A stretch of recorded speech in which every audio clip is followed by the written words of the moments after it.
જય શ્રી કૃષ્ણ. જય હો, મંગલમય હો. હર હર મહાદેવ.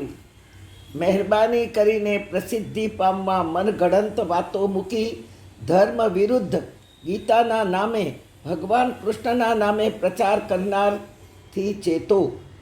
પૂછો કે ગીતામાં તમે જે બોલો છો એ કયા અધ્યાયમાં અને કયા શ્લોકમાં કહ્યું છે. એમની પાસે કોઈ જ ઉત્તર નહીં હોય, કારણ કોઈ જ સાધના નથી, નથી પ્રભુ કાર્યનું કોઈ તપ, નથી સનાતન ધર્મનું જ્ઞાન કે નિયમો રિવાજો, કોઈ જાતની કંઈ જ ગતાગમ નથી. આવા મૂર્ખ લોકોનું માનવું એટલે ગાલ પર બેઠેલા મચ્છર પર તમાચો મારવા બરાબર. મચ્છરને ઉડાડવા તમાચો મારીએ મચ્છર ઉડી જશે, પણ તમાચો મારનારના ગાલ પર જ પડવાનો. મૂર્ખોનું સાંભળી પોતાના ગાલ પર જ તમાચો મારીએ છીએ. શિવનું નામ બહુ જ સરળ છે, શિવનું જ્ઞાન પણ બહુ જ સરળ છે. તું તને ઓળખ, આ શિવનું જ્ઞાન છે. તું તને પ્રેમ કર, તારી અંદર રહેલા પવનદેવને ગમે તેવું વર્તન કર. આ પ્રેમ છે શિવનો, કે જે આપણને ચેતવે છે. તારામાં રહેલા જલદેવતા એ સાક્ષાત શિવ સ્વરૂપ હું પોતે જ છું શિવ કે છે, એને પ્રેમ કર. જલદેવને માત્ર જમવાનો જ સ્વાદ નથી, શરબત પીવાની ઈચ્છા નથી. જલદેવને ફાલતુ વાતો સંભળાવવાની ટેવ નથી અને સાંભળવાની પણ ટેવ નથી. જલદેવતા આત્માને તૃપ્ત કરવામાં રાજી છે. બીજાને દુઃખી જીવોને આશ્વાસન દેવામાં વાણીમાં જલદેવને વહેવું છે. યુવાનોને પ્રેમ કરવા ઝરવું છે. જલદેવતાનું સૂત્ર છે મેં હું ના કહી પ્રેમને હાથોમાં સરવું છે. જલદેવને દુઃખી આત્માના ખારા આંસુમાં આશ્વાસનનું અમૃત ઘોળવું છે. જલદેવ વહે તો અમૃત રસ છે. લાચારી બેબસતા મિટાવવાની જલદેવમાં તાકાત છે. અહીં બેઠેલી દીકરી કે અહીં બેઠેલી ભારતમાં બેઠેલી માં દીકરીને ફોન કરે અમેરિકા, અને અમેરિકાથી દીકરી માને ફોન કરે.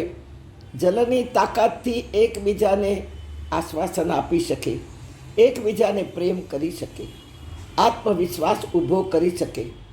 આત્મવિશ્વાસની અમૃતધારા જલદેવતા છે. જલદેવતા શિવનું સંતાન છે. જે વાણીમાં વહે તો સંબંધોના પુલ બાંધી શકે. આપણી ઇન્દ્રિયોમાં વહે તો કર્મના કુંભ છલકાવી દે, અતિશય કર્મ કરાવે. જલદેવતા જ્ઞાનમાં વહે, બુદ્ધિમાં વહે તો પ્રશંસાના શિખરે પહોંચાડી દે. જલદેવતા મનમાં વહે તો શિવ રૂપ બનાવે. બુદ્ધિમાં વહે તો મા ભવાનીની કૃપા દ્રષ્ટિ પ્રાપ્ત થાય. જલદેવતા શરીરમાં ઘટે તો શરીરનું તેજ હણાવવા માંડે, અકાળે વૃદ્ધત્વ આવી જાય. જલદેવતાને પ્યાર કરવો, છંછેડો નહીં, નહીં તો શરીરને આપણા શહેરને પણ વિનાશમાં ખેંચી જશે.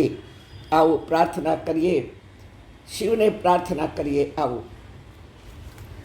શુભ કરો શિવ જીવ તણું માગું પ્રભુજી આપથી, ઉતરે અભિશાપ અમારા, જો દયા હો આપની.